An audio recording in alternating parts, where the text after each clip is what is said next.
In the land of Mali, long before golden carvings and mighty king, there was a prophecy. It was said that a child would be born to unite the fractured clan, to rise above rivals and to forge an empire. That child was Sundiata. But when Sundiata entered the world in 1217, he was not the hero they expected. His legs were weak, his body frail, he could not stand, nor work. The whispers began. How can a crippled boy lead the kingdom? His enemy laughed. Even some within his father could turn away. His mother, soul gone, carried the sting of mockery. They called her the buffalo woman, for she was not as graceful as other wives of the king. Yet she held her son close, whispering in his ear, "You were born for greatness, my child. Do not let their laughter bury you." But the laughter grew louder. Other queens taunted soul gone. Their children ridiculed Sundiata. Even the GRIOT sang of his weakness. His half-brother, cruel and ambitious, rose in favor. And when Sundiata's father died, power slipped into the hand of those who despised him. Still, destiny has a way of hiding its fire until the right moment. One day, as the ridicule became too much, Sundiata looked upon his mother's sorrow and felt a flame awakened in his chest. He asked for a great iron staff. The blacksmith forged it, heavy as fate itself. With trembling hands, Sundiata pulled himself up, and the earth seemed to resist, but he pressed harder. His leg, long silent, shuddered under him, and then, like a seed breaking through stone, he stood. The cord grasped. The boy who could not walk had risen. Step by step he moved. His staff thundered against the ground. Each strike echoed like a drumbeat of destiny. From that day, no one called him weak again. The whisper changed. This boy is chosen. But destiny is never easy. The road ahead was filled with exile, betrayal, and war. The boy who once crawled would soon be forced to leave his homeland. Yet the fire within him would only grow stronger. Imagine it, a boy mocked as broken, now standing tall, carrying the weight of prophecy.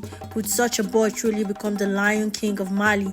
This was only the beginning of Sundiata's journey. After Sundiata found his strength, jealousy grew in the palace. His half-brother, Dankara Tuman, feared that the boy would become great. The courtiers whispered poison into the queen's mother's ear. Soon, Sundiata and his mother were forced into exile, banished from the land of his birth. The boy who once crawled now walked into the wilderness. His staff struck the edge with each step, not as a crutch, but as a drumbeat of survival.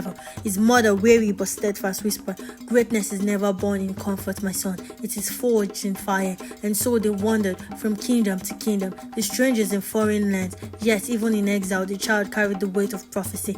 Kings and chiefs saw something in his gaze, a quiet strength, a dignity that could not be erased by hardship. Some offered shelters, others tested him. Through trials of hunger, through the sting of mockery, Sundiata's fire only grew. Meanwhile, Mali itself descended into darkness. A sorcerer-king had risen, Soumaoro Kante of Soso. His power was terrible. They said he wore the skins of men, that his chamber was filled with the heads of conquered kings. His armies raved Mali, and the people groaned under his iron grip. One night, as the GRIOT tell, a messenger found Sundiata.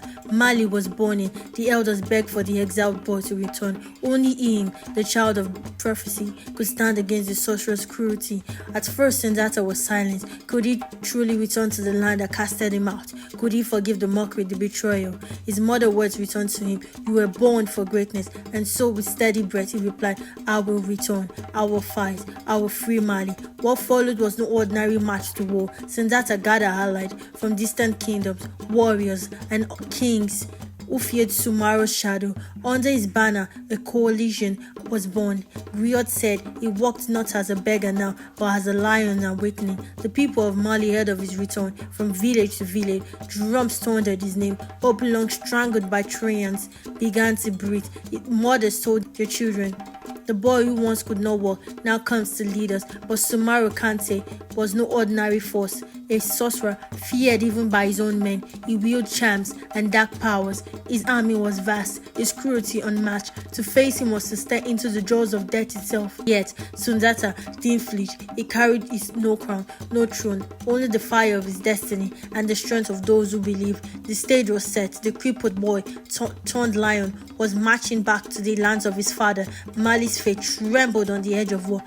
Imagine the weight, returning to the land that casted you out, only to save it. Would you have the strength to fight for those who once mocked your name? Sundiata chose not vengeance but destiny, and destiny was waiting at the battlefield of Kirina. The day of reckoning came at Kirina. Across the plain, the banners of Soumaoro Kante stretched like a storm. His warriors were countless, their spears flashing in the sun, their drum rolling like thunder. At the center of it all, the sorcerer-king himself, clouding high on his eyes burning with fire of forbidden charms. On the other side stood Sundiata. No crown adorned on his head, no throne lay behind him, only the weight of his people's hope. Around him gathers the hunters, king of allied lands, exiled who had returned. The crippled boy was now the lion of Mali. His roar would be heard that day. The GRIOT said the battle raged like fire unleashed. Spear clashed, arrows darkened the sky. The earth itself trembled beneath the charge of warriors. Soumaoro, wrapped in the sorcery, seemed untouchable. Blades slid off him, arrows just shattered before striking. Fear crippled through Sundiata's men, but Sundiata had learned in exile that every tyrant, no matter how terrible, carries a weakness. Guided by wisdom and the hunter's secret, he carried with him an arrow tipped with the spoor of white rooster, the one charm set to pierce Soumaoro's magic. As the chaos thundered, Sundiata drew his bow, his breast stilled. The word seemed to force silence. He released the arrow, sword gleaming like destiny itself, and struck. Soumaoro cried out, wounded at last, and fled the battlefield. With their master broken, the Soso's force flattered. Sundiata were a sword forward. The plains of Kirina shook at their victory. When the dust settled, Mali was free. The boy who once scored had shattered the chains, toppled the sorcerer, and forged a new dawn. The people who called him Mandén King, not just a king, the Lion King of Mali. In years that followed, Sundiata did more than rule. He wove the clan into unity, gave law where there was chaos, planted seed of an empire that would shine for centuries. Mandén Charter, a code of justice and freedom, and was born under his reign, a law older than most kingdoms that would ever risen. And yet, beyond crowns and conquest, the GRIOT remind us of something deeper. Greatness is not the absence of weakness, but the courage to rise above it.